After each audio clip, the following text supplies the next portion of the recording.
communication for happy life and stress management. Madam Mukhaydin sir and Priya madam, psychologist ஆரம்பிகளை பற்றி சொல்லணும் பார்த்தீங்கன்னா நிறைய இருக்கு. இன்னைக்கு டைமே பத்தாது, அந்த அளவுக்கு இருக்குங்க சார். அவங்க வந்து எம்எஸ்கே லைஃப் ஹீலிங் ஃபவுண்டேஷன் நம்ம வச்சிருக்காங்க. நம்ம வேர்ல்டுலேயே வச்சு ஒரு தனி மனித வாழ்க்கைங்க சார். ஒரு கிளினிக் ஆரம்பிச்சது ஃபர்ஸ்ட் சார் அவங்க கிளினிக் தான். அவங்க வந்து பெண்கள் மற்றும் பெண் குழந்தைகளுக்கு வந்து அந்த ஹெல்ப்லைன் சர்வீஸ் எல்லாம் ஸ்டார்ட் பண்ணி லாஸ்ட் 10 இயர்ஸாக வந்து ரொம்ப சக்ஸஸ்ஃபுல்லாக வந்து நடத்திட்டு இருக்காங்க சார். இமேஜின் சார் அவர்களை அன்போடு அழைக்கிறோம். உங்களுடைய வாழ்க்கை வந்து இந்த மின்னூட்ட நிறுவனத்துக்காக நீங்கள் கழித்திருக்கீங்க. வாழ்க்கையினுடைய மிகப்பெரிய உந்து சக்தியாக இருக்கக்கூடிய உங்களுடைய உயிர் ஆற்றல் அறிவாற்றலை வந்து இந்த நிறுவன வளர்ச்சிக்காக நீங்கள் முழுமையாக பயன்படுத்தியிருக்கீங்க. ஸோ அந்த வகையில் வந்து உங்களுடைய பயன்பாடு உங்களோடு முடிந்து விடாமல் உங்களுடைய ரிட்டையர்மெண்ட்டுக்கு பின்னாடி மகிழ்ச்சிகரமாக இருக்கணுங்கிறதுக்காக தான் இந்த ப்ரோக்ராம் ஆர்கனைஸ் பண்ணியிருக்காங்க. அதுவும் குறிப்பாக வந்து இப்போ நீங்கள் ரிட்டையர்மெண்ட் ஸ்டேஜுக்கு வந்திருக்கீங்க. இதுவரைக்கும் உங்களுடைய வாழ்க்கையை வளப்படுத்துவதற்காக எங்களை மாதிரி உளவியல் நிபுணர்களை நீங்கள் சந்தித்திருந்தா அல்லது இப்படி ஒன்று இருக்குன்னு தெரியுமா? தெரியாது இல்லைங்களா? எத்தனை வருஷம் ஆயிடுச்சு? 60 வருஷம் ஆச்சு.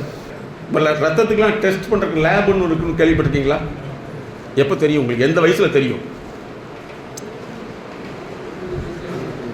20 வயசுல தான் தெரியும் ரத்தத்துக்கு டெஸ்ட் பண்ணுறதுக்கு லேபு அப்படின்னு இருக்குன்னு சொல்லி. இப்போ உங்களுக்கு 20 வயசை கழிச்சுங்க, அல்லது 2025 இதிலிருந்து அப்படியே கழிச்சு போனால் உங்களுக்கு எந்த வயசு எந்த வருஷத்தில் தெரிஞ்சிருக்கும்? 85 86 தெரியும். சரிங்களா? எது எப்போ ரத்தத்துக்கு டெஸ்ட் பண்ணுறதுக்கு லேப் இருக்குன்னு சொல்லிட்டு. ஒரு மனிதனுடைய அறிவாற்றலை டெஸ்ட் பண்ணுறதுக்கு மனசுக்கான லேபுங்கிறது 1879 உருவாக்கிட்டாங்க. எப்போ? 1879. இது வரைக்கும் யாராவது சொல்லியிருக்காங்களா? இல்லை நீங்கள் படித்த காலேஜில் ஏதாவது சொல்லியிருக்காங்களா? சொன்னதே இல்லை. ஏன் அப்படின்னா அறிவு வந்து அரசர்களுக்கு மட்டும்தான் அப்படிங்கிறத என்னுடைய ஃபார்முலா. அப்போ உங்களுக்குலாம் தெரிஞ்சது என்ன? அறிவா தகவலா? தகவல். தகவல் வேறு, அறிவு வேறு, நுண்ணறிவு வேறு. இப்போ நீங்கள் அதிகமாக பார்த்துருக்கலாம் ஆர்டிஃபிஷியல் இன்டெலிஜென்சின்னு சொல்லிட்டு, இல்லையா? அதாவது என்னது? செயற்கை நுண்ணறிவு. இந்த செயற்கை நுண்ணறிவு எப்போ உருவாக்கப்பட்டது தெரியுங்களா? ஃபர்ஸ்ட் இந்த வார்த்தை உருவாக்கப்பட்டது 1950. வெளிவந்தது 1956. ஆனால் உங்களுக்கு எப்போ தெரியுது? சரி, அப்போ செயற்கை நுண்ணறிவு இருக்குன்னா அப்போ இயற்கை நுண்ணறிவு ஒன்று இருக்கணும் இல்லவா? ஆமாவா இல்லையா? சரி, அறிவு இருக்குன்னு எப்போ தெரியுமா கண்டுபிடிச்சாங்க?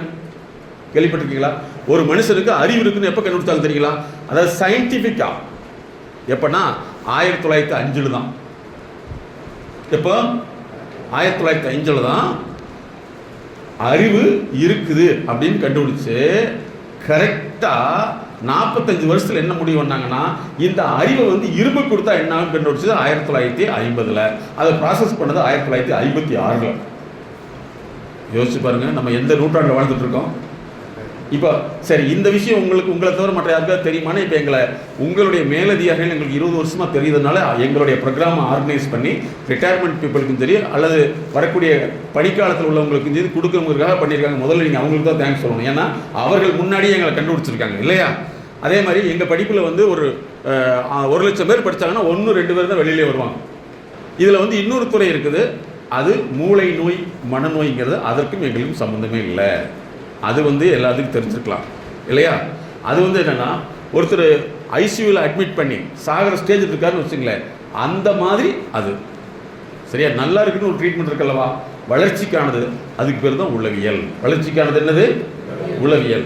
சரி, இந்த விஷயத்தை வந்து நம்ம தான் சொல்லியிருக்கோம்னா ஆதி காலத்திலேயே சங்கத்தமிழ் காலத்திலேயே திருவள்ளுவர் சொல்லியிருக்காரு. என்னன்னா மனநலம் மண்ணுயிர்க்கு ஆக்கம் இனநலம் எல்லா புகழும் தரும். எப்போது? திருவள்ளுவர் 2000 ஆண்டுக்கு முன்னாடியே சொல்லியிருக்காரு. மனநலம் மண்ணுயிர்க்கு ஆக்கம் இனநலம் எல்லா புகழும் தரும். ஒரு மனிதனுக்கு வந்து மனசு வந்து ஆரோக்கியமா இருக்குது அப்படின்னா அது என்ன செய்யும்னா இந்த உலகத்தில் உள்ள எல்லா உயிர்களுக்கும் நல்லது செய்யும். அப்படி நல்லது செஞ்சுட்டா அப்படின்னா அவரை நோக்கி எல்லா புகழும் வந்து சேரும். எப்ப சொல்லியிருக்காரு? வள்ளுவர். அதே மாதிரி நோயை குணப்படுத்துறதுக்கு அறிவு தான் தேவைன்னு அந்த காலத்திலே வள்ளுவர் சொல்லியிருக்காரு. என்ன தெரியுமா? அறிவு நாள் ஆபத்து உண்டோ பிரி நோய் தம் நோய் போல் போற்றாக்கடை.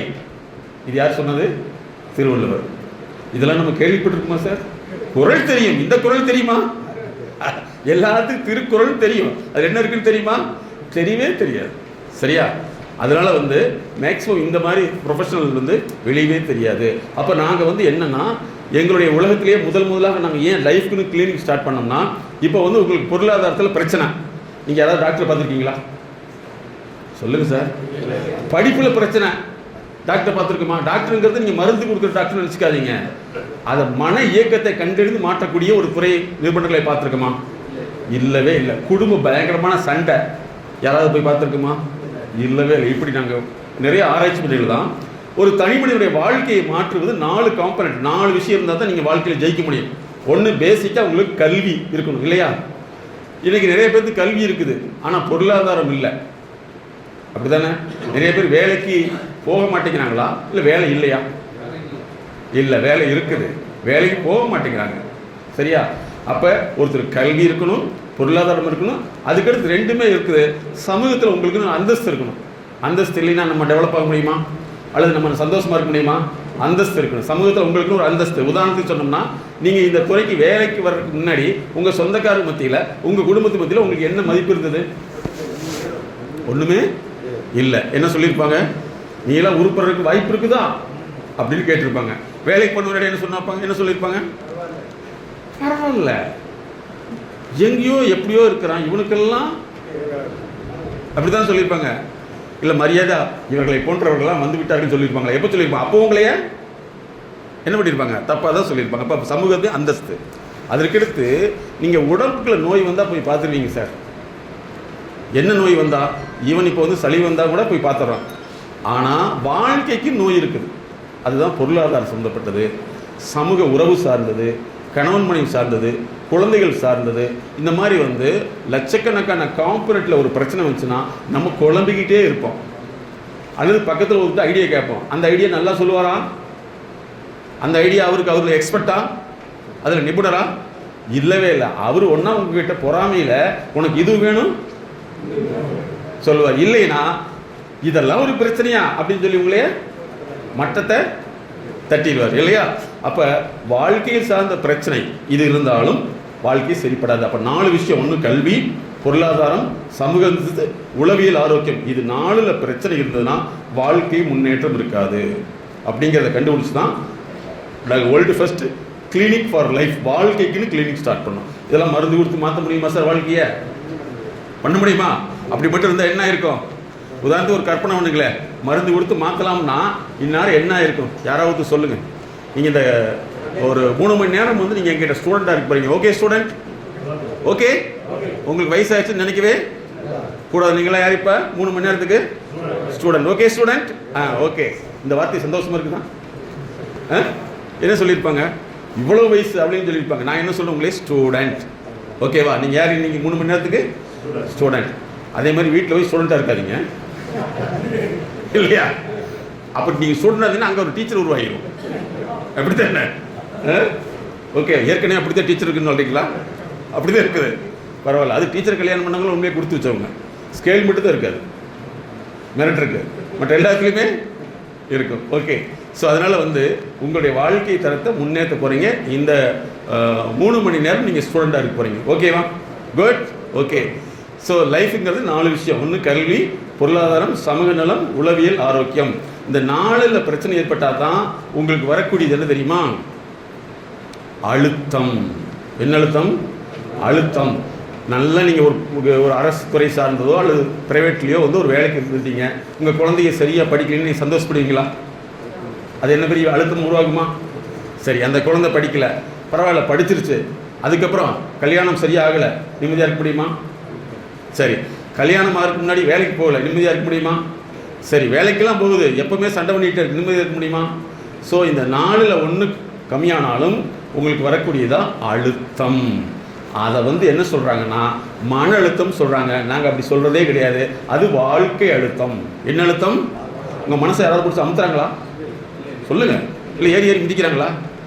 உங்களுக்கு வந்து இந்த வாழ்க்கையில் வந்து நம்மளால் செய்ய முடியலையே அப்படிங்கிறதும் அல்லது நம்ம சொல்கிற மாதிரி அவங்க இல்லையேங்கிறதுக்காக வரக்கூடியது தான் வாழ்க்கை அழுத்தம். இந்த வாழ்க்கை அழுத்தம் வந்துச்சுன்னா உங்களுக்கு என்னென்ன உடம்புல ஏற்படும் அப்படின்னா, ஃபஸ்ட்டு வந்து தூக்கமின்மை. ஏன்னா நம்ம நிறைய கேட்போம், கேட்ட அடுத்த செகண்டு மறந்துடுவோம். இந்த ப்ரோக்ராம் பேர் MSK ப்ரோக்ராம்.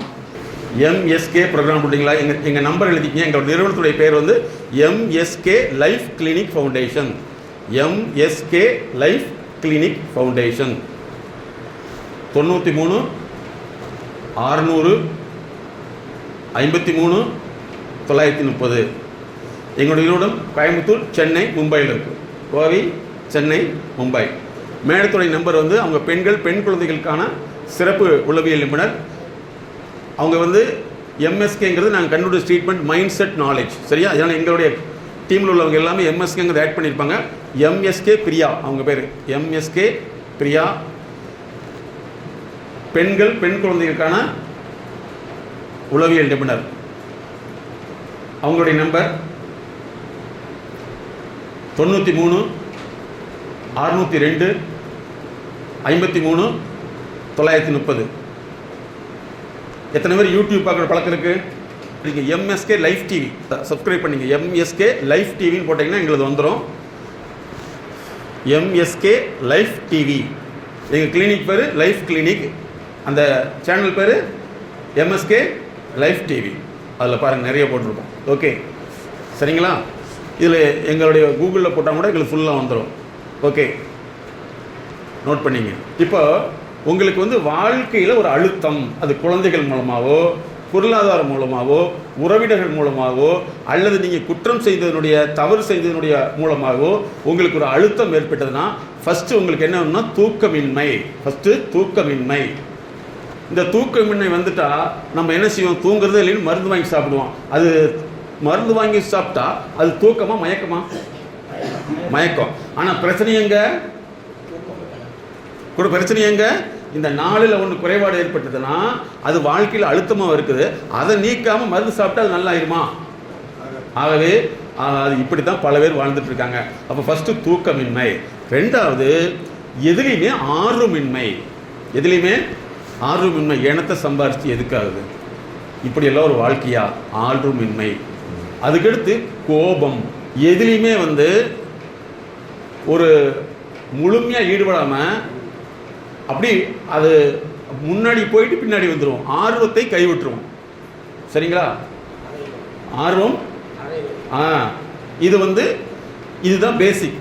இப்போ இந்த சமயத்திலே நம்ம வந்து பிரச்சனைக்கான காரணம் என்னன்னு சரியான கன்சல்டேஷன் எடுத்துட்டோம்னா அது அந்த பிரச்சனையை சால்வ் பண்ணுறதுக்குள்ளான உங்களுடைய நடத்தை சார்ந்த வழிகாட்டல் நாங்கள் கொடுத்து அதை மாற்றிட்டோம்னா இந்த பிரச்சனை அப்படியே ஸ்டாப் ஆகும். இதை விட்டுட்டீங்கன்னு வச்சுங்களேன், இந்த அழுத்தம் என்ன ஆகிடுமா? டிஸார்டராக மாறிடுச்சுன்னா இப்போ ஒரு சிலர் பார்த்துருப்பீங்க, எப்போவுமே எதுக்கு எடுத்தாலும் கோவப்பட்டே இருப்பாங்க. பார்த்துருக்கீங்களா? ரெண்டாவது, எதை செஞ்சாலும் கரெக்டாக தப்பாக செய்வாங்க. பார்த்துருக்கீங்களா? ஒன்று சொன்னால் இன்னொன்று செய்வாங்க. சரியா? இதுக்கு பேர் டிஸார்டர். சரியா? ஃபஸ்ட்டு இங்கே ஸ்டார்ட் ஆகி இது அப்படியே விட்டுட்டோம், நாளுக்கு நாள் என்ன ஆயிரும்? டிஸார்டர் வந்துருச்சுன்னா அதுக்கடுத்து வரக்கூடியதான் டிசீஸ். நிறைய பேர்த்துக்கு வந்து சர்க்கரை வியாதி வருது இல்லையா? அதுக்கடுத்து ரத்த அழுத்தம், உயர் ரத்த அழுத்தம், குறைந்த ரத்த அழுத்தம் வருது. அதுக்கடுத்து வந்து பார்த்திங்கன்னா தீராத தலைவலி. அதற்கடுத்து வந்து பார்த்திங்கன்னா மாரடைப்புன்னு சொல்லக்கூடியது. இதெல்லாம் வந்து பார்த்திங்கன்னா நிறைய பேர் வந்து சர்க்கரையே சாப்பிடாதவங்களுக்கு சர்க்கரை வியாதி வருது, மட்டன் சிக்கன் சாப்பிடாதவங்களுக்கு ஹார்ட் அட்டாக் வருது. அப்படின்னா பிரச்சனை எங்கே? வாழ்க்கையில். புரியுதுங்களா? அப்போ இதை கண்டுபிடிச்சி மாற்றாமல் விட்டுட்டோம்னா அதுதான் நோயாக மாறிடும். நோயாக மாறிடுச்சுன்னா நம்ம கடைசி வரைக்கும் நோய்க்கு மட்டும் தான் ட்ரீட்மெண்ட் எடுப்போம். ஆனால் இது நல்லாவே ஆகவே ஆகாது. இப்போ ஃபாலோ பண்ண முடியுதுங்களா? அப்போ இந்த 4 விஷயம்தான் வாழ்க்கையில் நோய்க்கான காரணமாக இருக்கிறத நாங்கள் ஃபைண்ட் அவுட் பண்ணணும். அப்போ யாருக்கெல்லாம் வந்து தலைவலி அதிகமாக வருது, கோபம் அதிகம் வருதுன்னா அவங்க மேலே நீங்கள் சங்கடப்படக்கூடாது. அவர்களுக்கு அந்த பிரச்சனையை கண்டுபிடிக்க தெரியாது. ஏன்னா ரொம்ப நாள் ஆச்சுன்னா அந்த பிரச்சனையினுடைய ஆழம் மறந்து போயிடும், பிரச்சனையினுடைய ஆரம்பம் மறந்து போயிடும், பிரச்சனை தங்கி போயிடும். எதுக்காக சண்டை ஓட்டுனே தெரியாது. ஆனால் நமக்கு அவங்கள பார்த்தா என்ன வரும்? வெறுப்பு வரும். சரிங்களா?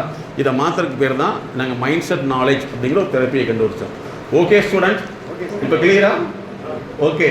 அதே மாதிரி இப்போ உங்களுடைய வாழ்க்கையில் இந்த வேலை வந்தோன்னே உங்களுக்கு உடனே மாதம் மாதம் இந்த சம்பளம் அப்படின்னு ஹாப்பியாக சம்பளத்தை வாங்கிட்டீங்களா, இல்லை வேலை செஞ்சு வாங்கணுமா?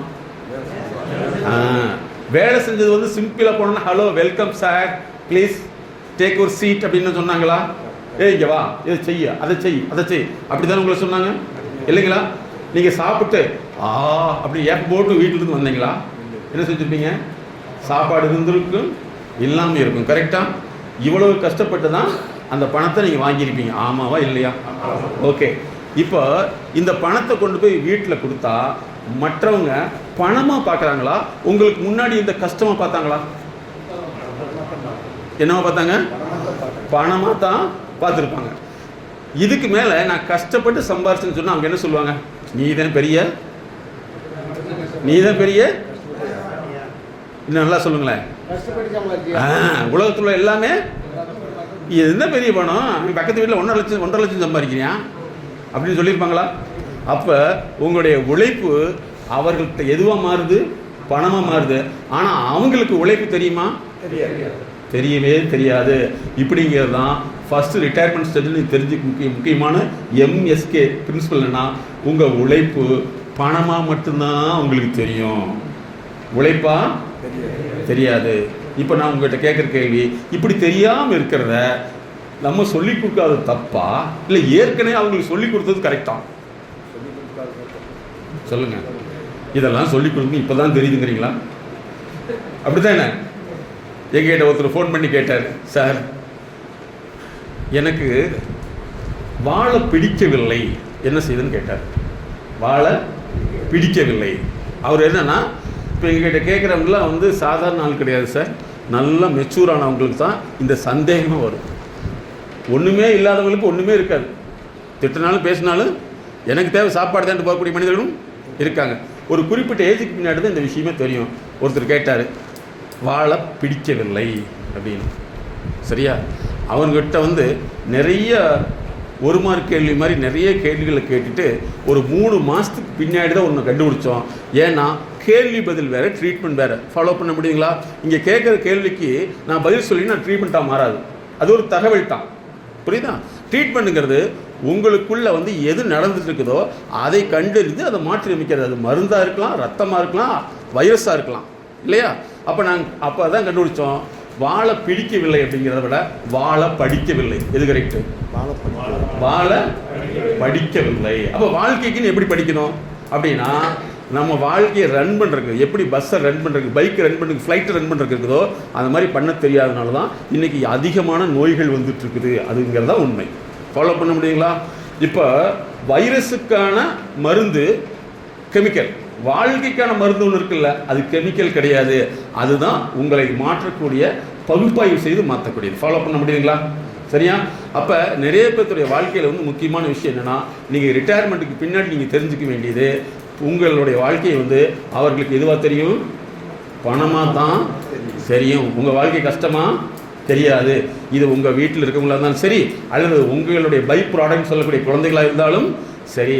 அப்போ பணத்தை வந்து ஈஸியாக கொடுத்தீங்கன்னா, இன்றைக்கி 2 லட்சம்ங்கிறது நீங்கள் 10 லட்சம் கொடுத்தாலும் அவங்களுக்கு 2 லட்சம் கொடுத்து ஈக்குவலான அமௌண்ட் தான். ஃபாலோ பண்ண முடியுங்களா? அப்போ ஃபஸ்ட்டு ரிட்டையர்மெண்ட்டில் வந்து பணத்தை என்ன செய்யணும்? பாதுகாப்பு பண்ணனா உங்களுக்கு நல்லது, பண்ணலின்னா அவங்களுக்கு நல்லது. எது கரெக்டு? சரி. ஏன் அப்படின்னா, இனிமேல் உங்கள்கிட்ட பணம் இல்லைன்னா உங்களுடைய வேல்யூ இருக்காது. இப்போ அடுத்த ஒரு கேள்வி கேட்கலாம், சார் ரிட்டையர்மெண்ட் தெரிஞ்சவங்க சொந்தக்காரங்களாம் புக் பண்ணி வச்சுட்டாங்க, அப்படி தானே? புக் பண்ணி வச்சுட்டாங்க. வீட்டில் உள்ளவங்களும் இந்த குழந்தைக்கு இத்தனை லட்சம், அந்த குழந்தைக்கு அத்தனை லட்சம் அப்படின்னு புக் பண்ணி வச்சுட்டாங்க. என்ன செய்யறது அப்படின்னு கேட்கலாம். முதல்ல உங்கள் வீட்டுக்காரம்மாட்ட நீங்கள் முதல்ல இந்த விஷயத்தை போய் சொல்லுங்கள், இப்படின்னு சொல்லுங்கள். அதனால் மணி ஈஸியாக உங்களுடைய 60 வருஷ வாழ்க்கையினுடைய ஒட்டுமொத்தமான பணம் தான். அந்த பணத்தை வந்து நீங்கள் சேஃப்டியாக வைங்க. இன்வெஸ்ட்மெண்ட் அப்படின்னு போனீங்கன்னா, இன்றைக்கும் கூட வந்து ஒவ்வொரு நாளும் செய்திகள் வருது, உங்களை மாதிரி உள்ளவங்களை குறி வச்சு தேவையில்லாத சில நிறுவனங்கள் இதில் இன்வெஸ்ட்மெண்ட்டு அதில் இன்வெஸ்ட்மெண்ட் பண்ணிவிட்டு கடைசியில் வந்து இன்வெஸ்ட்மெண்டலாக மாறிடுறாங்க. ஓகே, அதனால் பணத்தை நீங்கள் சேர்த்து வைக்கிறது உங்களுக்கு நல்லது, செலவு பண்ணுறது அவங்களுக்கு நல்லது, மொத்தத்தில் நல்லது. எந்த நல்லது உங்களுக்கு வேணும்? சேமிப்பீங்க. உங்களுக்கு பின்னாடி வந்து அது யாரோ எடுத்துக்கிட்டோம் இல்லைங்களா? அது தேவையா? தேவையே இல்லை. ஃபஸ்ட்டு வந்து ரிட்டையர்மெண்ட்டில் வந்து நம்பர் 1 பிரின்சிபல் மணி பிரின்சிபல் நோட் பண்ணிக்கங்க. பண பாதுகாப்பு கோட்பாடு. முதல்ல வந்து பண பாதுகாப்பு கோட்பாடு. நீங்கள் ரிட்டையர்மெண்ட் ஆகிட்டீங்க அப்படின்னு சொல்லிட்டு அட்வைஸ் பண்ணுறத முதல்ல இன்னைக்கு குறைக்கணுமா விட்டுணுமா? குறைச்சிட்டா நல்லது, குறைக்கலைன்னா கெட்டது. எங்களை பொறுத்தளவு வந்து எதுவுமே தப்பும் கிடையாது, ரைட்டும் கிடையாது, நீங்கள் தான் முடிவு பண்ணணும். அப்போ அட்வைஸ் பண்ணுறது வந்து முதல்ல நிறுத்திக்கணும்.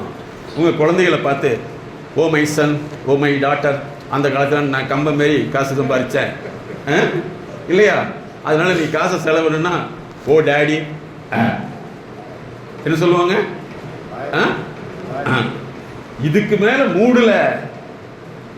அதனால நீங்க என்ன செய்யணும்? அட்வைஸ் பண்ணக்கூடாது. அப்படின்னா நான் பண்ணாமல் இருக்க முடியாது, 5 வருஷம் கழிச்சு அனுபவிங்க, இதுக்கு தான் உன்னை வீட்டிலேயே வச்சுக்கூடாதுன்னு சொன்னாங்க. அப்படி இருந்து வீட்டுக்கு வச்சது தப்பு. நீங்கள் வந்து வீட்டில் வந்து அட்வைஸ் பண்ணுறதை தவிர்த்துக்கிட்டிங்கன்னா கொஞ்ச நாளைக்கு நீ நிம்மதியாக இருக்கலாம். இல்லைன்னா ஏற்கனவே இருக்கிற அழுத்தம் வேற, இதனால் வரக்கூடிய 2 அழுத்தம் வந்துச்சுன்னா நமக்கு டிக்கெட் ஈஸியாக கிடச்சிடும். அதனால் நீங்கள் என்ன செய்யணும்? அட்வைஸ் பண்ணுறதை குறைச்சிக்கணும். ஏன்னா உங்கள்கிட்ட யாருமே வந்து அட்வைஸ் கேட்க வரவே இல்லை. எதுக்கு வர்றாங்க? அது புரிஞ்சுக்கணும். ஃபாலோ பண்ணுவீங்களா? அட்வைஸ் பண்ணுறது யாருமே விரும்புவதில்லை. சரி, அப்படிலாம் கண்ணில் பார்த்துட்டு இருக்க முடியாதுன்னு நினச்சிங்கன்னா அதனுடைய பின் விளைவுகளை நீங்கள் வரவேற்கணும். சரியா? ஏன் அப்படின்னா நம்ம வந்து இன்னைக்கு தான் சொல்ல ஆரம்பிச்சிருக்கோம், ஆனால் ஏற்கனவே நம்ம செஞ்சு காமிச்சிட்டோம், அதனால் நம்ம ஏற்றுக்க முடியாது. அதை நீங்கள் ஃபாலோ பண்ணிக்கணும். ஓகேங்களா? ஃபஸ்ட்டு என்ன செய்யணும்? பணக்கோட்பாடு. 2வது வாயு கோட்பாடில் வந்து அட்வைஸ் பண்ணுறதை தவிர்த்துக்கணும். 3வது என்ன அப்படின்னு சொன்னால், நீங்கள் வாழ்க்கையில் வந்து உங்கள் வாழ்க்கை துணையோட சந்தோஷமாக இருக்கிறதுக்கு முயற்சி பண்ணுங்க. உங்கள் லைஃப் பார்ட்னரோட சந்தோஷமாக இருக்கிறதுக்கு நீங்கள் 2 பேர் மட்டும் போங்க வாங்க, எல்லாத்தையும் கூட்டிகிட்டு போய் உங்கள் வாழ்க்கையை மறுபடியுமே வந்து வேண்டவே வேண்டாம். ஏன்னா உங்களுடைய வாழ்க்கை துணைக்கு ஒரு ஆசை இருக்கலாம், அல்லது வந்து உங்களுக்கு ஒரு ஆசை இருக்கலாம். வாழ்க்கையில் மீதமுள்ள காட்களை வந்து மகிழ்ச்சிகரமாக கொண்டாடணும்னா நீங்கள் 2 பேர் வந்து ஜாலியாக எங்கேயாவது போயிட்டு வாங்க. சொந்தக்காரங்க கூப்பிட்றாங்க, அங்கே போகணும் இங்கே போகணும், இந்த மொய் வைக்கிற பழக்கத்தை முடிஞ்சளவு வந்து தள்ளி வைங்க. ஏன்னா உங்களுக்கு சில சமயங்களில் வந்து சொல்லுவாங்க, அவங்களுக்கெல்லாம் நம்ம செய்யலைன்னா நம்மளை பற்றி என்ன நினைப்பாங்க. உங்களுக்கு உண்மையிலேயே ஒருத்தருக்கு பண உதவி தேவைப்படுதுன்னா அது கடனாக கொடுக்காதீங்க, சும்மா கொடுத்துருங்க. அவங்க வச்சுட்டு பொழைச்சிட்டு போகட்டும். ஏன்னா நாளைக்கு உங்களை பார்க்கல அவங்களுக்கும் கஷ்டமாகாது, அவங்க பணம் கொடுக்கணும் உங்களுக்கு கஷ்டமாகாது. அதனால் வந்து என்னென்னா 3வது கோட்பாடு வந்து உங்களுடைய ஃபேமிலி லைஃப் பார்ட்னரோட சந்தோஷமாக இருக்கிறதுக்கு நீங்கள் முயற்சி பண்ணணும். ஓகேவா? இது வரைக்கும் சந்தோஷமாக இருக்கிறதுக்கு முயற்சி பண்ணணுமா? இந்த கேள்வி கொஞ்சம் கஷ்டமான கேள்வியாக இருக்குன்னு நினைக்கிறேன் இல்லையா? சந்தோஷமாக இருந்துமாங்கிற கேள்வியே பெரிய சந்தோஷம் தானே. ஓகே, இப்போ போய் சொன்னோம்னா இதுக்கு முன்னாடிலாம் வராத, ரிட்டையர்ட் ஆன முன்னாடி வா அப்படின்னு ஒரு கேள்வி வரும். நீங்கள் அவங்ககிட்ட இந்த விஷயத்தெல்லாம் எடுத்து போய் சொல்லுங்கள். டே இன்னைக்கு போய் உட்காந்து 1 மணி நேரம் அவங்களை கூட்டிகிட்டு எங்கேயாவது கூட்டிகிட்டு போங்க. உட்காந்து இப்படிலாம் நடந்து சொன்னீங்கன்னா அப்பா இப்போ தான் உனக்கு அறிவு வந்துருக்குது அப்படின்னு சொல்கிறதுக்கு வாய்ப்பு இருக்குது. இன்னொன்று வந்து இதெல்லாம் நான் சொல்லி உனக்கு மண்டையிலேயே ஏறலின்னு சொல்கிறதுக்கு வாய்ப்பு இருக்கும். 2மே இருக்கும். அதனால் நீங்கள் 3வது கோட்பாடு உங்கள் லைஃப் பார்ட்னரோட சந்தோஷமாக இருங்க. 4வது கோட்பாடு இந்த பணங்களை கடன் கொடுத்தல், கடமைக்கு கொடுத்தல், இதெல்லாம் நீங்கள் தவிர்த்துருங்க. உங்களை பற்றி தப்பாக நினைப்பாங்கன்னு நினைக்காதீங்க. ஏற்கனவே தப்பாக தான் நினச்சிருக்காங்க. ஆமாவா இல்லையா? உங்களை ஏதாவது ரைட்டாக நினச்சிருக்காங்களா? இல்லைன்னு சொல்லி பாருங்க. அவங்க ரைட்டாக நினச்சாங்கன்னா தப்பாக நினச்சாங்கன்னா உங்களுக்கு தெரியும். அதனால் வந்து 4வது கோட்பாடு என்னது? மொய் விஷயங்களை நீங்கள் உங்களுடைய கெப்பாசிட்டிக்கு மீறி இருக்குதுன்னா உண்மையிலேயே திருமணம் சார்ந்து மற்ற உதவி சார்ந்ததுன்னா அது உதவியாக செஞ்சுருங்க, மொய்யாக செய்யாதீங்க. அப்போ என்னென்னா உதவிங்கிறது வேறு, மொய்ங்கிறது வேறு. மொய்ங்கிறது ரிட்டர்ன் வர்றது. ஓகேங்களா? ஃபாலோ பண்ணுவீங்களா? ஓகே ஸ்டூடெண்ட், இனிமேல் ஹாப்பியாக இருக்கலாமா? ஓகே. அதே மாதிரி குழந்தைகளை பொறுத்தல வந்து நீங்கள் பேர குழந்தைகளை வந்து காஸ்ட்லியான ஸ்கூலில் சேர்த்துன்னு நினைக்காதீங்க. இது ரொம்ப உங்களுக்கு கஷ்டமாக இருக்குது. ஏன்னா இப்போ எங்ககிட்ட வந்து கன்சல்டேஷன் வரக்கூடியவங்களாம் என்னென்னா டாப் பீப்புள்ஸ். ஒரு காலேஜ் டிகிரிங்கிறது நான் சொல்கிறது சாதாரண டிகிரி கிடையாது. ஹையர் டிகிரியில் வந்து காஸ்ட்லியான டிகிரியெல்லாம் வந்து படிக்க வச்சு ஒரு 2 கோடி 3 கோடி சின்னதுலேருந்து செலவு பண்ணி இன்றைக்கி வந்து 30 வயசில் வந்து வேலைக்கு போக மாட்டேங்கிறான்னு சொல்கிறாங்க. இதில் வந்து இவங்களுடைய சேவிங்ஸ் சுத்தமாக இல்லை. 2 பேருமே வந்து மிகப்பெரிய அதிகாரிகள் இருந்திருக்காங்க.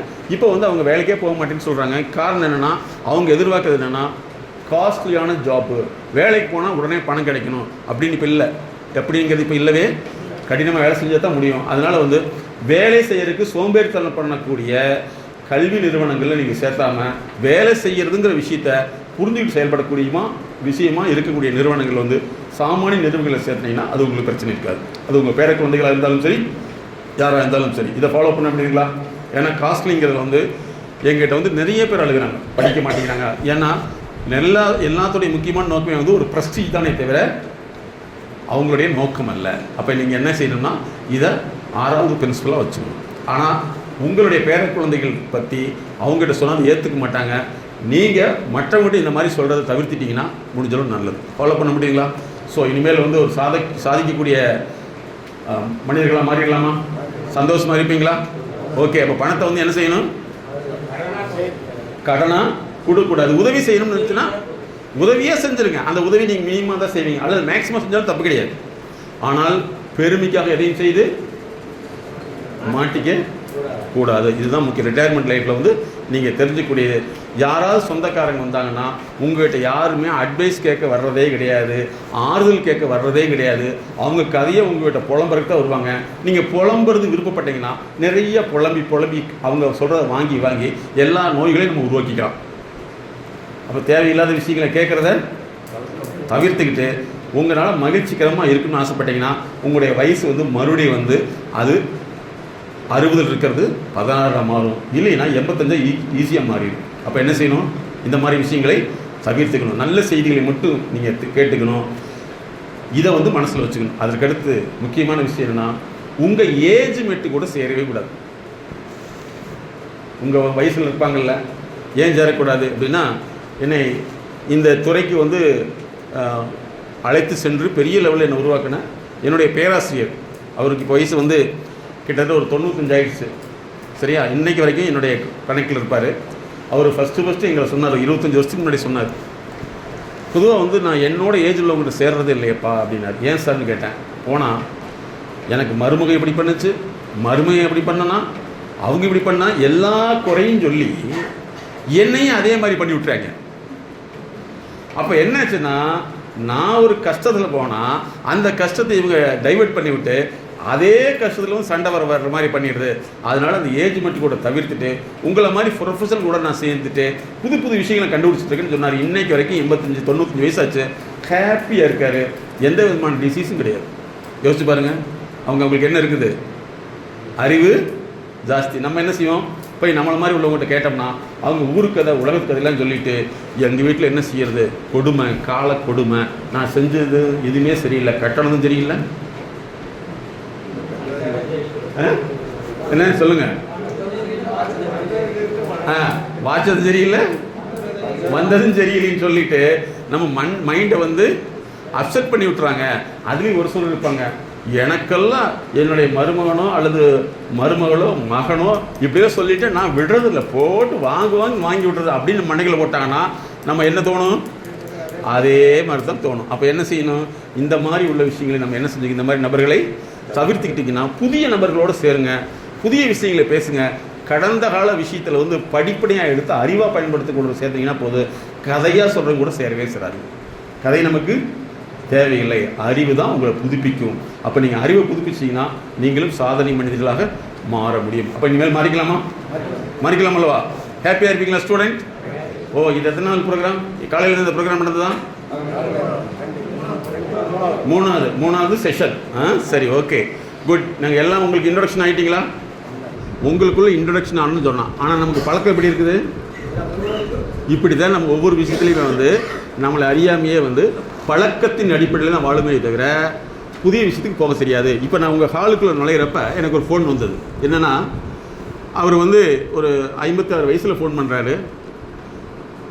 சார் வந்து சின்ன வயசில் நடந்த விஷயங்கள் வந்து நினைவுக்கு வந்து எனக்கு நிறைய அழுத்தமாக இருக்குது.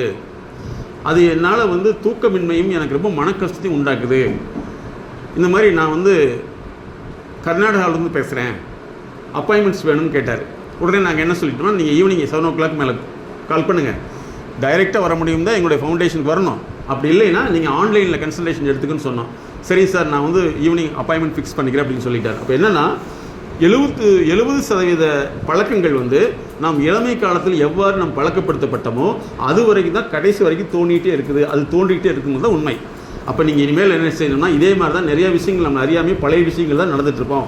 ஆனால் எங்களுடைய எம்எஸ்கே கோட்பாடுப்படி நீங்கள் இந்த 3 மணி நேரத்துக்கு முன்னாடி நியூ ஸ்டூடெண்ட்டாக மாற போகிறீங்க. ஓகே ஸ்டூடெண்ட், வாங்க ஆல் ஸ்டூடெண்ட். பாருங்கள், நம்ம மனசு வந்து வயதானவர்களையே சிக்கி இருக்குது, மாணவர்களுக்கு வரவே மாட்டேங்குது. அப்போ யோசிச்சு பாருங்கள், நம்ம எத்தனை வருஷமாக ஃபிக்ஸ் பண்ணியிருப்போம், ரிட்டையர்மெண்ட் ஆகிட்டு பார்த்துக்கலாம் அப்படி தான் ஃபிக்ஸ் பண்ணியிருப்போம். எந்த அரசியல்வாதிகளாவது நடிகர்களாவது வயசாயிட்டோம்னு சொல்லியிருக்காங்களா? ஹலோ, சொல்லவே இல்லை. ஆனால் நமக்கு எப்படி புத்தி போயிருக்குது? வயசானவங்க போயிட்டுருக்கோம். ஓகேவா? Okay student. அதில் ஒருத்தர் சொல்லிட்டாரு, கவலைப்படாத 3 மணி நேரத்துக்கு மட்டும்தான், அப்போ பழையபடி நம்ம வயசானவங்க தான் அப்படின்னு சொல்லிட்டு இருக்காங்க. முதல்ல வந்து இந்த மாதிரி வந்து மனநிலையை, அறிவு நிலையை மாற்றிக்கணும். நாங்கள் மனநிலைன்னு சொல்கிறது என்னென்ன? அறிவு நிலை. ஓகே, யாராவது 2 மாணவர்கள் இங்கே வாங்க பார்க்கலாம். Very good sir. 2 மாணவர்கள் சொன்னேன். 2 மாணவர்கள் இப்போ தான் வர்றாங்க. இப்போ நாங்கள் கூப்பிட்டோன்னே உங்களால் ஏன் வர முடியலைங்கிறதுக்கு ஒரு 5 காரணத்தை எழுதுங்க. ஐயா, நீங்கள் கூப்பிட்டோன்னு உடனே வந்துட்டீங்க, வந்ததுக்கான ஒரு 5 காரணங்கள் எழுது. எந்த மாணவருக்கு வந்து போர்டில் எழுத தெரியும், அழகாக எழுத தெரியும்லாம் கிடையாது. எழுத தெரிந்த மாணவர்கள் யாரோ ஒருவர் கையை தூக்கவும், கையை உயர்த்தவும், அழைத்தவின் வரவும். எல்லா ஸ்டூடெண்ட்டும் அசைன்மெண்ட் எழுதிட்டீங்களா? இப்போ கொடுத்த அசைன்மெண்ட் இன்னும் எழுதிட்டு இருக்கீங்க. சீக்கிரம் எழுதுங்க. சரி, அப்படியே எழுதிக்கிட்டே சொல்கிற கேளுங்க. சில குழந்தைகளுக்கு வந்து படிக்கிறப்ப வந்து எழுதுறதுக்கு பிடிக்காது. கேள்விப்பட்டிருக்கீங்களா? உங்கள் பேர குழந்தையாக இருக்கலாம், உங்கள் குழந்தையாக இருக்கலாம், எழுதுறதுக்கே பிடிக்காது. அதுக்கு பேர் டைகிராஃபியான்னு சொல்லுவோம். எழுதுறதுக்கு பிடிக்க மாட்டேங்குதுன்னா டைகிராஃபியா. சிலருக்கு வந்து தெரியும் ஆனால் சொல்ல விரும்ப மாட்டாங்க, அதுக்கு டைஃப்ரேசியான்னு சொல்லுவோம். பதில் தெரியும் ஆனால் சொல்ல மாட்டாங்க. இது உங்கள் வாழ்க்கையில் நடந்திருக்குதா? பதில் தெரியும், டைஃப்ரேசியான்னு சொல்லுவோம். ஒரு சிலருக்கு கணக்கு பார்த்தாவே பிடிக்காது, பார்த்துருக்கீங்களா? அது டைகால்குலேன்னு சொல்லுவோம். சரியா? சிலருக்கு வந்து எழுதுறதும் படிக்கிறதுன்னு சொன்னாவே பிடிக்காது. சரியா? இது டிஸ்லெக்ஸியான்னு சொல்லுவோம். அப்போ படிப்பு சார்ந்த பிரச்சனைகளே இவ்வளவு இருக்குது. ஆனால் நமக்கு இது தெரியுமா?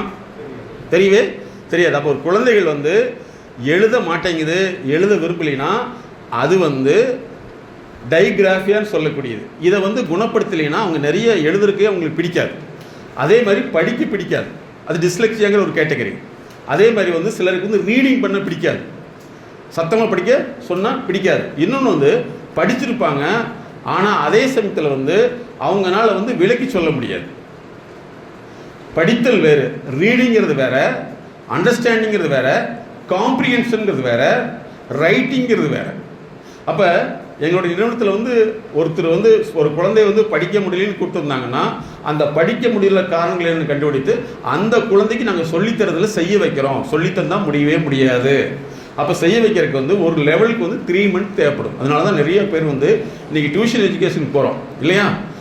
இப்போ வந்து ஒருத்தருக்கு வந்து இயற்கையாகவே ரத்த ஓட்டம் இல்லை, அவருக்கு வந்து ஹார்ட்டில் வந்து ப்ராப்ளம் இருக்குன்னா பீஸ் மேக்கருக்கு ஒரு எக்யூப்மெண்ட்ஸ் ஃபிட் பண்ணுறாங்க இல்லையா?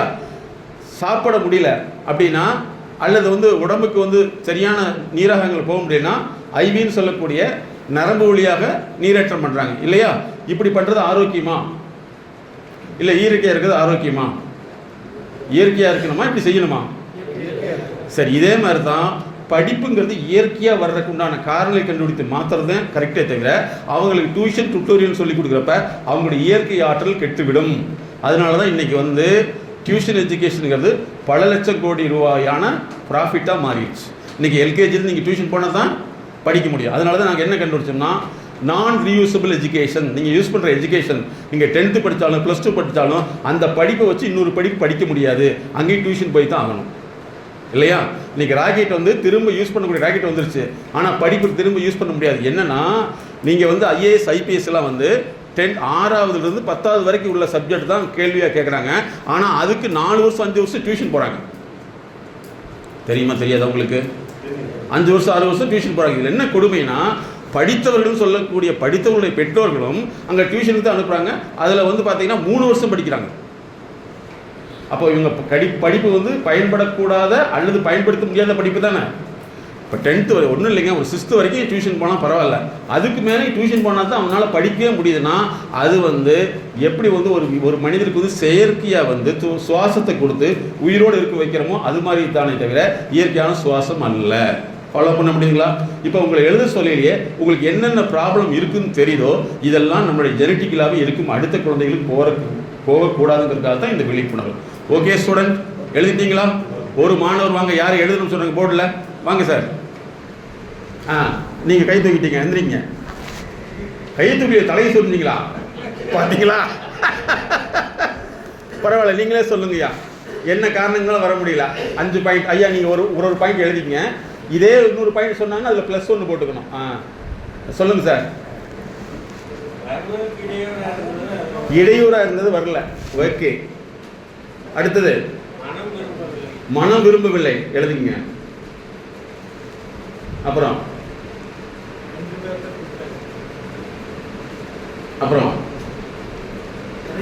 இருங்க ஒன்னொன்னா வரட்டும்.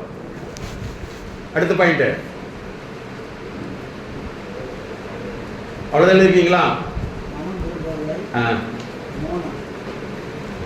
அடுத்தது அவ்வளோதான். சரி, அடுத்தது நீங்கள் சொல்லுங்க சார். தாமதம். தாமதம். ஓகே, அடுத்த பாயிண்ட் அவ்வளோதானா? ஓகே, நீங்கள் தயக்கம். இருங்க ஒன்றொன்னா. தயக்கம், கூச்சம், பயம், சோம்பல், வேண்டாம் என்ற மனநிலை. 2 தடவை ஒரு பாயிண்ட் வந்ததுன்னா அது +1 போட்டுங்க. சரிங்க, சொல்லுங்க. பயம் +1 போட்டுங்க. மேலே பயம் போட்டுங்களா? பயம் ஏதோ சொன்னாரே, இப்போ சார் சொன்னாரே. நீங்கள் சொன்னீங்களா? பயம் சொன்னீங்களா? பயம் எழுதிங்க. பயம்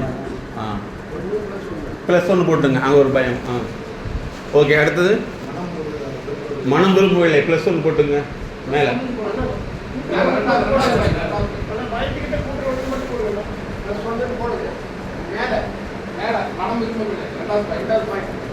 அங்கே +1 போட்டுங்க.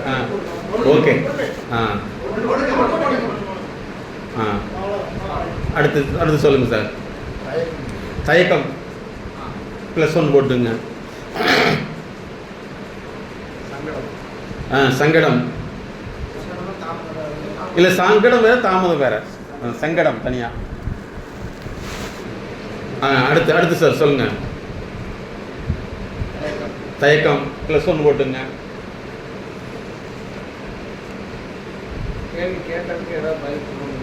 கேள்வி கேட்டால் பதில் சொல்வது. என்ன பதில் சொல்வது? கேள்விக்கு கேள்வி கேட்டால் என்ன செய்வது அப்படின்னு போடுங்க. கேள்வி கேட்டால் என்ன செய்வது. அடுத்த பாயிண்ட் சார். அவ்வளோதானா? ஓகே, நீங்கள் சொல்லுங்கள் சார். தொண்டை அது பரவாயில்ல, உடல் பிரச்சனை. அடுத்து அது ஒன்று தான். வெரி குட், பரவாயில்ல. அவருக்கு உடல் ரீதியான பிரச்சனை, நோ ப்ராப்ளம். தொண்டை ப்ராப்ளம், பரவாயில்ல. ஓகே, அடுத்து ஐயா நீங்கள் சொல்லுங்கய்யா. என்ன? இடையூறு. இடையூறு மேலே மேலே.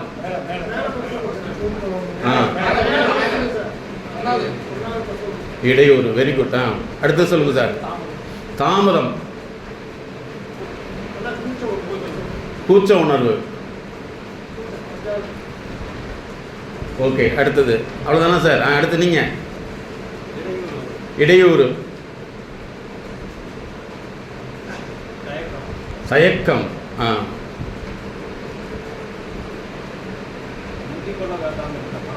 என்ன சார்? முந்திக்கொள்ள வேண்டாம். வெரி குட், முந்திக்கொள்ள வேண்டாம். நமக்கு அப்படித்தான் சொல்லி கொடுத்துருப்பாங்க. எங்க வேணாலும் முந்தாத, முந்திக்கொள்ளக்கூடாது. Very good. யாராவது செல்வார்கள். ஓகே, யாரோ போகட்டுமே. இந்த சைடு எழுதிங்க சார். யாராவது போகட்டுமே.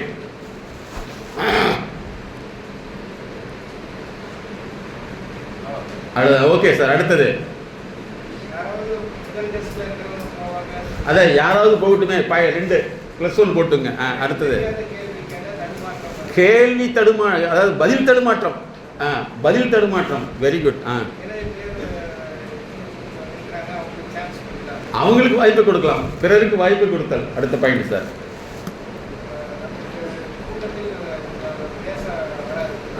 கூச்ச சுபாவம் இல்லை, கூச்ச சுபாவம். Very good.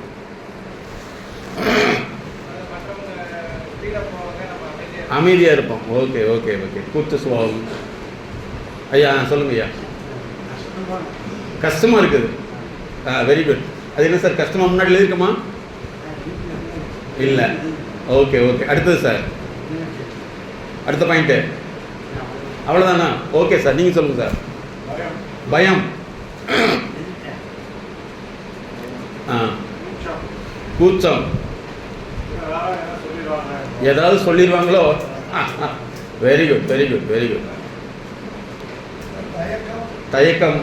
இருங்க ஒன்று ஒரு போட்டா. தயக்கம். Very good. அசால்ட்டு அசால்ட்டு அசால்ட்டு ஆர்வம் மாதிரி. இருங்க ஐயா ஒன்னொன்னா சொல்லுங்க. வெக்கம். அச்சம் இருக்குது, வெக்கம். Very good very good very good. நமக்கு பதிலாக அவர்கள் இருக்கிறார்களே, நாம் ஏன் கவலைப்பட வேண்டும்? Very good very good very good. எழுதிட்டீங்களா சார்? அடுத்தது கூச்சம். அனுபவம் இல்லை, கூட்டத்தில் பேசி அனுபவம் இல்லை. ஓகே. அடுத்தது சார். அப்படியே எழுதுன்னு சொல்லுங்க. சரி. தாமதம். கூச்சம்.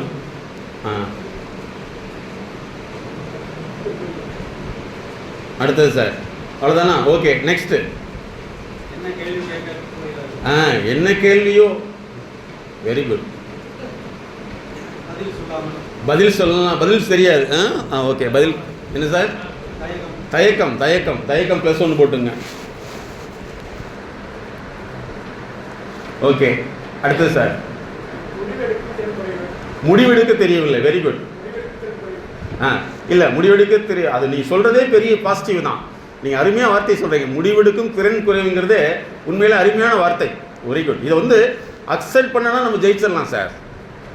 முடிவெடுக்கும் குறைவா. அடுத்தது சார். சார் பதில் கூற தடிமாற்றம். நீங்கள் தமிழில் நல்ல பேரில் எழுதுறீங்களே, எப்படி தமிழ் நல்ல வார்த்தை வருது உங்களுக்கு? கிரேட். பதில் கூற தடுமாற்றம். அருமை அருமை.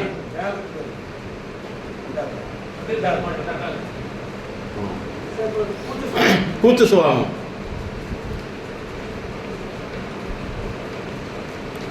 அடுத்தது சார். தயக்கம்.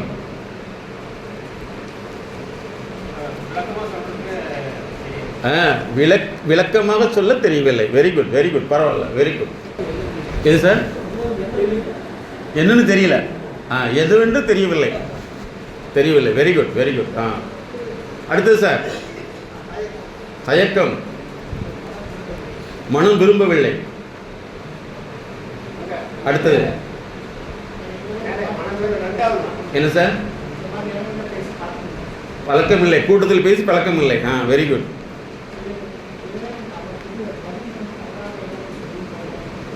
தவறாக சொல்லிவிடுவார்களோன்னு பயம். தவறாக சொல்லிவிடுகிறார்களோ பயம். நாம் தவறாக சொல்லிவிடுவோம்னு பயம். பேசுவது பழக்கமில்லை.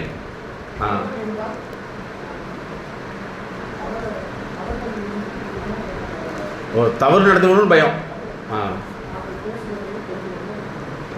பேசுவதை தெரிந்து கொள்ள வந்திருக்கீர்கள். Okay good. Next sir. அறிமுகம் இல்லாத காரணம். Very good. ஐயா பக்கத்தில் இருந்து எழுதிங்க, இடம் இருக்குது. இருக்கு சார், எழுதிட்டோம். அறிமுகம் இல்லாத காரணம். Very good sir. அடுத்தது. ஆமா, திடீர்னு பழக முடியவில்லை. Very good very good very good. நல்ல வார்த்தை சொல்லுங்க பாருங்க. நிபந்தனை இல்லாமல் பழக முடியவில்லை. Very good. On conditional friendship. சொல்லுங்கள் சார். இதற்கு முன்னாடி இந்த மாதிரி கிளாஸ் எடுத்துருந்தா நம்ம அந்த மாதிரி ஒரு யோசனைக்கு நம்ம கொண்டு வந்தோம். ஓ, வரல, இதான் first time. Very good, very good. எதற்காக கூப்பிடுறாங்க அப்படிங்கிற கான்செப்ட் நம்மளுக்கு புரியல. எதற்காகன்னு தெரியல. Very good, very good. நம்மளே நாமளே வந்து தாழ்த்தி உட்கார்ந்துக்கிறோம். அருமை, கரெக்ட். பாருங்க, இது முக்கியமான பாயிண்ட். நிறைய பேர்த்தோட லைஃப் நடக்குதா இல்லையா? நம்மளே நாவே தாழ்த்தி கொள்ளுதல். Very good. பாருங்க, இத்தனை பேர்த்த பாயிண்ட் எழுதினாவே நம்ம எல்லா இடத்துலையும் இங்கே மாட்டியிருப்போம். ஆமாவா இல்லையா? அடுத்து சொல்லுங்க சார். கூச்ச சுவாபம் இல்லைங்க சார். கூச்ச சுவாபம் +1 போட்டுங்க. எதுக்குன்னு தெரியல. Very good, very good, very good, very good, super. அடுத்தது சார். இடையூறு மிஸ் ஆயிடுச்சு. இடையூறு. வெரி குட், மிஸ் ஆயிடுச்சு. ஓகே, பரவாயில்ல. அடுத்தது சார். அதனால வெரி குட். எவ்வளோ நல்ல பதில் பாருங்க. 2 பேர் தான் கூப்பிட்டாங்க. ஆனால் பிரச்சனை என்னன்னா 2 பேர்த்தில் நீங்கள் ஒன்றா ஏன் இல்லைங்கிறது கேள்வி. கரெக்டுங்களா? ஓகே. அடுத்தது கூச்ச சுபாவம். ஓகே. அடுத்தது தயக்கம்.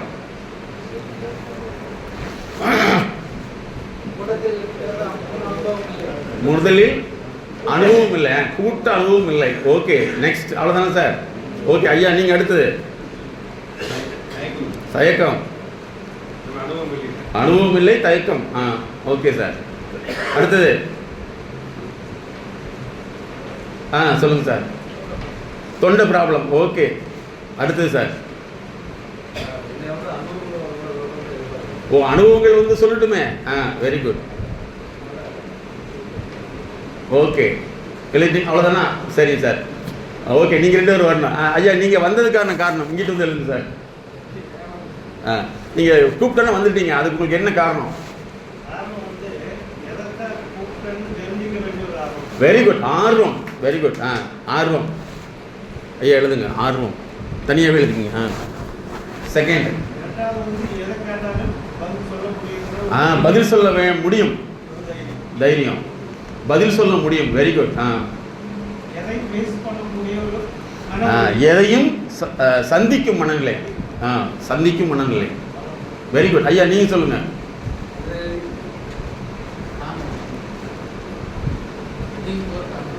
என்ன சார்? எதையும் கூற. அது நீங்க இந்த கேட்டகரி வரும் இல்லையா? இந்த கேட்டகரி. அடுத்தது நீங்க எழுதணும் இல்லைங்களா? நீங்க வந்தீங்கல்ல. Very good. சொல்லுங்க சார். அடுத்தது ஒரே பாயிண்ட் தானா? அவர் சரி. ஓகே ஐயா, நீங்க வந்தது காரணம் சொல்லுங்க. அழுத்தம். ஓகே.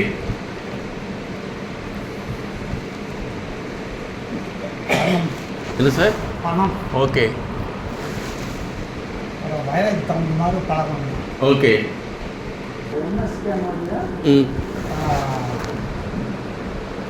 ப்ரோக்ராம். ஓகே. அது வந்து லைஃப் எப்படி அந்த டிவியில் சொல்கிறதெல்லாம் சொன்னீங்க, அதை பற்றி. Okay, very good sir. Super, very good. எல்லாம் கிளாப் பண்ணுங்க. குட். இப்போ நான் உங்ககிட்ட ஒரு கேள்வி. ஐயா உட்காருங்க. ரொம்ப நன்றி. இப்போ உங்கள்கிட்ட கேள்வி கேட்குறேன். இந்த பிரச்சனையெல்லாம் ஒரு 15 வருஷத்துக்கு முன்னாடி உங்ககிட்ட சால்வ் பண்ணியிருந்தால் இந்நேரம் உங்கள் லைஃப் எப்படி இருந்திருக்கும்?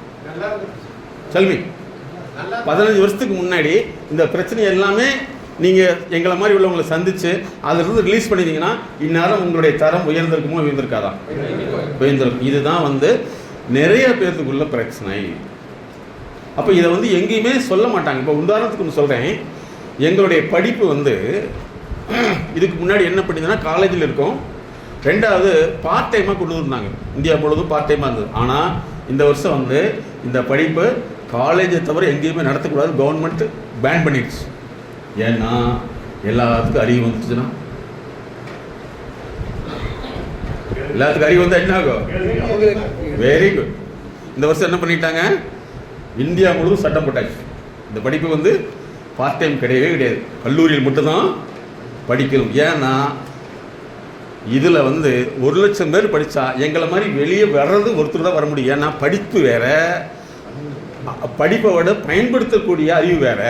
அதுக்கு பேர் ஒர்க்கிங் நாலேஜுங்கிறது வேறு.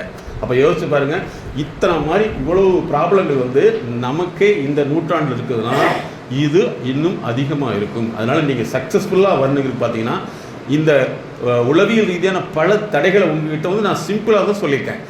இந்த மாதிரி டெஸ்ட்டு மனசை டெஸ்ட் பண்ணுறதுக்கு 48,000 டெஸ்ட் இருக்குதுங்க. எவ்வளவு? உங்களுடைய திறமை, பேச்சு திறமை, சொல் திறமை, இதெல்லாமே டெஸ்ட் பண்ணி அதை ரெடி பண்ணிட்டோம்னா பெரிய லெவலில் வர முடியும். நீங்கள் அடுத்த கேள்வி கேட்கலாம், சார் இந்த மாதிரி உள்ளவங்கெல்லாம் இப்போ இருக்காங்களான்னா நிச்சயமாக பெரும் தலைவர்கள் எல்லா தலைவர்களும் எங்களை மாதிரி பர்சனல் கன்சல்டன்ட் வச்சுருப்பாங்க, வெளியே தெரியாது. வெளியில் வச்சுருக்காங்க, யாருமே வெளியில் சொல்ல மாட்டாங்க. இப்போ நாங்களே இங்கே வரலைன்னா இப்படி ஒன்று இருக்கு உங்களுக்கு தெரியவே தெரியாது. சரிங்களா? அதனால தான் அவங்க எல்லா விஷயத்தையுமே டீல் பண்ணுறாங்க. ஒபாமா மட்டும் எங்களை மாதிரி 92 கன்சல்டன்ட் வச்சுருக்காரு. ஒபாமா பின் லேடன் இல்லை, யார்?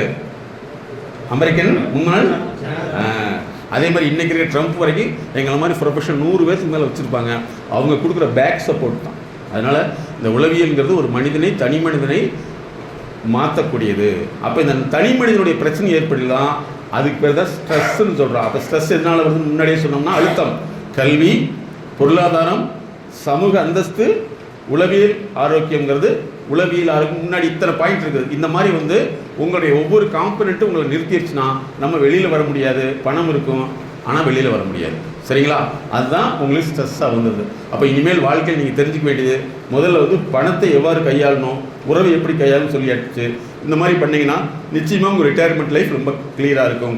அதே மாதிரி இனிமேல் எங்கேயாவது போனீங்கன்னா யாராவது பார்த்து என்ன பேசலின்னு நீங்கள் கவலைப்படக்கூடாது. ஏன்னா நம்மளோட அவங்களுக்கு இந்த மாதிரி பிரச்சனை நிறைய இருக்கும். ஃபாலோ பண்ண முடியுங்களா? அப்போ எங்களோட எம்எஸ்கே ப்ரோக்ராம் அட்டன் பண்ணவங்க யாராருன்னா யார் வேணாலும் நீங்கள் ஈஸியாக முதல்ல பேசிடணும். பேசிடுவீங்களா? பேசிடணும். ஏன்னா நீங்கள் மனசில் நினச்சிக்கணும், நம்மளை மாதிரி பாவம் இவ்வளோ பிரச்சனை இருக்கு இருக்கும்.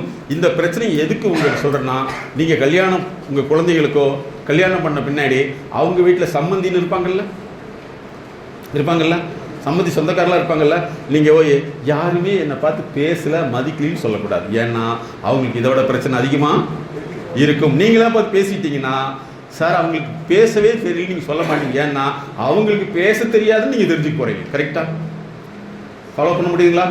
அப்போ யாராவது வந்து உண்மைன்னு இருந்தாங்கன்னா நீங்கள் முடிவு பண்ணிக்கணும், கையை கொடுங்க சார் அப்படின்னு பேசிட்டீங்கன்னா நீங்கள் சந்தோஷமாயிருவீங்க. என்ன அவர் வந்து வாலண்டியாக பேசுறாரு, அவர் தப்பாக நினச்சா கரெக்டாக நினச்சாலும் நமக்கு அவசியமே இல்லை. நம்ம என்ன ஆகிட்டு ஃப்ரீ ஆகிட்டோமே இல்லையா? அப்போ ஆள் சொல்லிட்டு என்ன செய்வீங்க, இனிமேல் சம்பந்திகை இவங்க எல்லாம் போய் முதல்ல போய் நீங்கள் பேசி வாங்க, உட்காருங்க, சாப்பிடுங்க, சந்தோஷமா இருக்கீங்கன்னு பேசிட்டீங்கன்னா நம்ம சம்பந்தி உண்மையிலேயே படிச்சு விடுறா ஐயா, பேச்சு நல்லா பேசுறாங்க. இப்போ நிறைய வீட்டில் பிரச்சனை என்னன்னா, என்னங்க இப்போ இது நாங்களே டீல் பண்ணுறோம் சார். 70 வயசில் கிட்ட கன்சல்டிங் வரவங்களாம் இருக்காங்க. என்னன்னா ஒரு அம்மா சொல்லுது, 2 பிள்ளைகளுக்கு கல்யாணம் ஆயிடுச்சு, 2 மருமகன் வந்துட்டாரு, இவர் மாமனார் யார், இந்த அம்மா வீட்டுக்காரு பேசவே மாட்டேங்கிறாரு. பெரிய உயர் பதவியில் இருக்கிறவர் தான்.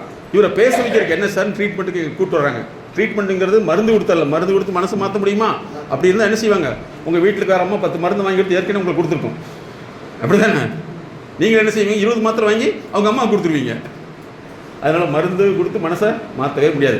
அப்போ இனிமேல் எல்லாட்டும் ஃப்ரெண்ட்ஸியாக நீங்களாக பேசிடணும். அப்போ பேச முடியாது இல்லை இருக்காருன்னு நினைக்காதீங்க. ஏன்னா அவருக்கு இதை விட பிரச்சனை அதிகமாக இருக்கும். இனிமேல் ஹாப்பியாக இருப்பீங்களா? யாராவது முன்னாடி பேசுவீங்களா? எனக்கு பார்த்து மதிக்கவே இல்லை, ஒரு மறுவேதியே இல்லை, அப்புறம் என்ன சொல்லுவீங்க? இனிமேல் நம்ம யாரை பார்த்தாலும் பேசிடணும். அதுதான் பிரச்சனை. சம்மந்தமெல்லாம் பேசினா அது வேற விஷயம். சொந்தக்காரங்க வந்தக்காரங்க கொடுப்பான், அதாவது கொண்டாங்க கொடுத்தான்லாம் சொல்கிறாங்கல்ல, யார் கொடுத்தாலும் ஈஸியாக போய் பேசிட்டீங்கன்னா நீங்கள் ஃப்ரீ ஆகிடுவீங்க. ரிட்டையர்மெண்ட்டில் நீங்கள் செய்ய வேண்டிய சந்தோஷமான வார்த்தை என்னென்னா, நீங்கள் எல்லாம் மட்டும் அன்பாக பழகுங்க. யாராவது பேசலின்னு தப்பாக நினச்சிக்காதீங்க. ஏன்னா பேசலின்னு நீங்கள் தப்பாக நினைக்கிறது உங்களுக்கு பிரச்சனை. ஏன்னா அவருக்கு இவ்வளோ பிரச்சனை இருக்குமில்ல, தயக்கம், அப்புறம் என்னது பயம், ஏதாவது கேள்வி கேட்டால் நான் என்ன பதில் சொல்கிறது அப்படின்னு இருக்கும் இல்லையா? அதுக்கடுத்து இன்னொன்று என்ன பயம் இருக்கும், அச்சம் இருக்கும். அப்புறம் ஏதாவது பேசினா தப்பாக நினச்சிக்குவாரோன்னு தப்பாக நினச்சிட்டே இருப்பாங்க. அப்போ இனிமேல் எல்லாரும் ஃப்ரீயாக பழகிடுவீங்களா? எஸ், பழகிடுவீங்க. யார் வந்தாலும் பேசிடணும். தப்பாக நினைச்சா அடிச்சுக்கப்பா, நான் ரைட்டாக இருக்கேன், நீ தப்பாக நினைச்சது உன்னுடைய பிரச்சனை. ஆனால் நான் ரைட் நினச்சிட்டிங்கன்னா ரிட்டையர்மெண்ட்டில் உங்களுக்கு சந்தோஷம் எப்படி இருக்கும்? வீட்டுக்கார அம்மாட்ட போய் பேசி பாருங்க, அவங்க பேசினா பரவாயில்ல மை டார்லிங் சொல்லி பாருங்க.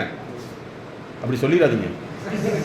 சொன்னால் என்ன இருக்கும், இந்த ஆள் இன்னைக்கு வரைக்கும் டாலின்னு சொன்னதே இல்லை, இன்னைக்கு வந்து டாலின்னு சொல்கிறா அப்படின்னா இதை யாரோ சொல்லி கொடுத்துருக்காங்க, அப்படி தானே? ஓகே, ஸோ இனிமேல் சந்தோஷமா இருப்பீங்களா? Very good. இப்போ வந்து மேடம் வந்து ரிட்டையர்மெண்ட்டில் வந்து என்னென்ன பிரச்சனை இருக்குங்கிறத டிஸ்கஸ் பண்ணுவாங்க. அதுக்கப்புறம் மறுபடியும் நாங்கள் வந்துடுவோம். ஓகேவா? குட். இனிமேல் ஆல் ஸ்டூடெண்ட் ஹாப்பியாக இருக்கு பாருங்க. Okay student? Yes, very good.